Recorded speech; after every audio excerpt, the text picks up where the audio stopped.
بسم اللہ الرحمن الرحیم۔ شروع اللہ کے نام سے جو بڑا مہربان نہایت رحم والا ہے۔ عموماً ایک جملہ سننے کو ملتا ہے کہ منہ پر بولنے والے دل کے صاف ہوتے ہیں۔ ایسی دل کی صفائی کا کیا فائدہ جو دوسروں کے دل کو الفاظ کے نشتر چبھو کر زخمی کر دے۔ کچھ باتوں کا بوجھ خود اٹھا کر دوسروں سے درگزر کر معاملہ اختیار کرنا چاہیے۔ کچھ لوگوں کو عزت راس نہیں آتی، جب تک ان کے جیسے نہ بن جاؤ ان کو سمجھ نہیں آتی۔ اللہ کی مہلت کو طاقت نہ سمجھو۔ گفتگو میں بے احتیاطی رشتوں کو کچل دیتی ہے۔ آپ کے الفاظ آپ کا عکس ہوتے ہیں، بعد میں وضاحتیں دینے سے کچھ بھی حاصل نہیں ہوتا۔ ہر کسی کو ہر بات کا جواب دینا ضروری نہیں ہوتا۔ بہت سی جگہ پر واقعی دل بڑا کرنا پڑتا ہے، درگزر کرنا پڑتا ہے۔ ہر کوئی نہیں سمجھتا آپ کو، اور ہر کسی کو آپ سمجھا نہیں سکتے۔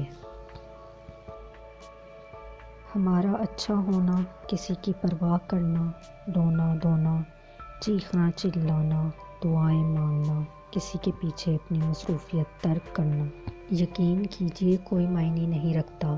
لوگ اپنے حساب سے چلتے ہیں۔ غم کی بڑی کارروائی یہ ہے کہ غم تمہیں بہت ہی نرم کر دیتا ہے۔ اگر غم نہ ہو تو انسان پتھر ہی رہتا۔ جو وقت دوسروں پر تنقید کرتے گزارتے ہیں، وہی وقت اگر ہم اپنی اصلاح کرنے میں گزاریں تو زیادہ بہتر ہے، کیونکہ کسی کو بدلنا ہمارے اختیار میں نہیں، مگر خود کو بدلنا تو ہمارے اختیار میں ضرور ہے۔ لوگ دیر نہیں کرتے لا تعلق ہونے میں۔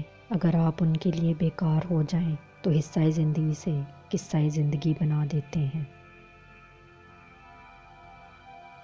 فکر نہ کریں، لوگ بھول جاتے ہیں لیکن اللہ تعالیٰ نہیں بھولتا، نہ آپ کی نیکی اور نہ دوسروں کی زیادتی۔ جو ظلم کے ذریعے عزت چاہتا ہے، اللہ اسے انصاف کے ذریعے ذلیل کرتا ہے۔ جو دوست اپنی بات کا آغاز سوری مجھے کہتے ہوئے اچھا تو نہیں لگ رہا مگر ایسا ہے کہ، یا دیکھو برا تو نہیں مانو گے ایک بات کہوں کی طرح کے فکروں سے کرتے ہیں، وہی سب سے برے دوست ہوتے ہیں۔ ایسی بات کہی ہی کیوں جائے جس سے دوست برا مانے، بلکہ کیوں نہ برا لگنے والی باتیں بھی اچھے انداز میں کی جائیں۔ اللہ کے رسول صلی اللہ علیہ وآلہ وسلم تو کسی کو کچھ کہنے سے پہلے برا تو نہیں مانو گے نہیں پوچھا کرتے تھے، کیونکہ وہ دوسروں کی مدد کرنا چاہتے تھے، اسے شرمندہ نہیں۔ وہ ایسی بات کہتے ہی نہیں تھے جس سے کوئی برا فیل کرے، بلکہ اسے حل بتاتے تھے۔